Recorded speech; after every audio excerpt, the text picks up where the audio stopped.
Here we are at the Austin Galaxy Theater, of course, in Austin, Texas, and we have been waiting a year or more for Black Widow. Felt like forever. Finally, it is here, right? And we saw it yesterday, and so we're here to talk about our opinion, our reaction, our real take on Black Widow. All right, so I will start off, guys. I'm like you. I was expecting this movie last year. They kept pushing it back. I was like, come on. We've been wanting our Black Widow movie since Iron Man. Okay? Yeah, this has been a long time coming. Yeah, and so coming out of the theater, I had mixed feelings about this movie. It was truly a mixed bag for me, generally because I did enjoy the action. I enjoyed some of the character development with the family, but ultimately I didn't feel this was quite the send-off or the goodbye that I was hoping for. That you were hoping for, and for Natasha Romanoff. Yeah. What were you hoping for? Like, what were you like envisioning that didn't happen? I wanted more of an emotional punch at the end. Okay. You know, I won't get into specifics because I don't want to give away too many spoilers, but I kind of felt like they kind of fell short of that. Underwhelming. It felt kind of like a filler. You know, yes. You got that sense that it was an episode, and for me, I wanted closure. You hit it on the nail, man. Yeah. You know, I've been thinking a lot about this because it's a movie that is definitely worth watching, I feel. For sure, yeah. For sure. I just feel that it works much better as like a movie and not an MCU movie as much. Okay, not as well connected? Yeah.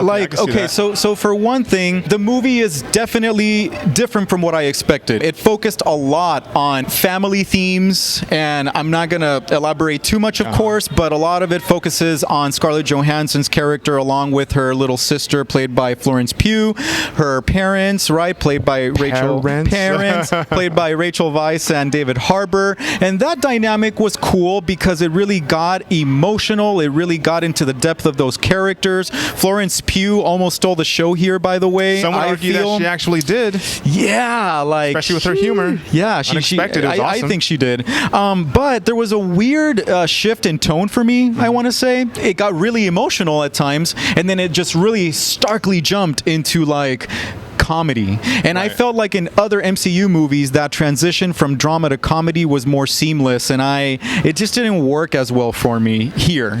Personally, I got you. They really try to hit you with those emotional moments, maybe a little bit longer, maybe a little bit deeper than some of the MCU movies, and they kind of flip it. Oh, by the way, we're a Disney MCU movie. Let's make you laugh.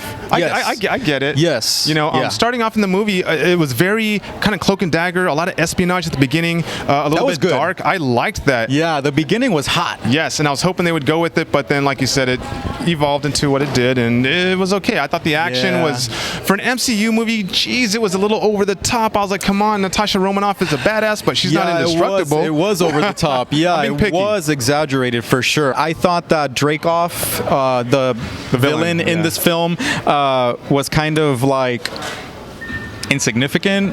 Muhaha villain. I want to take over the world using these. Kind of a waste of a villain a little bit. And overall, the one thing that I will say though is that I appreciated the little inserts of soundtracks in the movie. Like I really dug the way that they inserted American Pie into the film. Smells Like Teen Spirit. I enjoyed that, and I will say though that the movie does feel in the end like a filler movie, like you said. It didn't really add anything new or anything essential to move the MCU forward. Of course, if you stay through the end credits, you might have a different opinion about that, and I can see what they did there at the very end. It is a nice character study, and it is a nice characterization movie. I think that that's how it works best at the end of the day. And I think that family moment that you were, alluding to earlier really gave the movie a nice breather, a necessary breather, because the action is just intense and it is riveting. Yes. For sure. Yes.